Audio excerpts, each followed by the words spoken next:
জুড়ন তুই বলে ফেল, দ্বিতীয় বিশ্বযুদ্ধ কবে হয়েছিল? স্যার, প্রথম যুদ্ধের পরে এবং তৃতীয় বিশ্বযুদ্ধের আগে।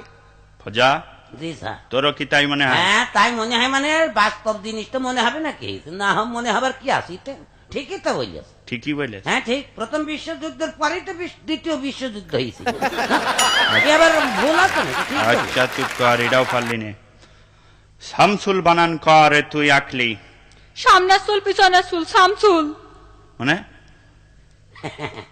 এই যে, ঠিকই আছে। হ্যাঁ ওরা যা বল সব ঠিক, একটা বে ঠিক আমি পাইনি পর্যন্ত। তুই বল নলেজ মানে কি? নলেজ, হুম, নলেজ মানে যার লেজ নেই স্যার। চার লেজ নেই। লেজ নেই। হে তো জ্বলে পুড়ে মলামে কি করে সহ্য করবে, শেষ করে দিলে রে। নলেজ মানে তার লেজ নেই। ওয়েলকাম মানে তুই কি বলে ফেলা? স্যার, তেল আসতে।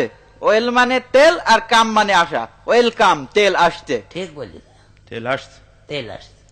একটাও হয়নি। মুখ্যমন্ত্রী মানে কি বলে ফেলা? মুখ্যমন্ত্রী, হ্যাঁ, মুখ্যমন্ত্রী মানে যে মন্ত্রী কিছু জানে না, অশিক্ষিত, সেই হচ্ছে মুখ্যমন্ত্রী। মানে মানে আবার কি? আপনি তো সেদিন বললেন যে তোরা পড়াশোনা করিস নি, তোর তো মুখ্যই থাকবে। তাই মুখ্য মানে যদি পড়াশোনা না জানা হয়, অশিক্ষিত হয়, তাহলে মুখ্যমন্ত্রী মানে কেউ অশিক্ষিত মন্ত্রী না। এই বুঝা বুঝেছ তুমি? হ্যাঁ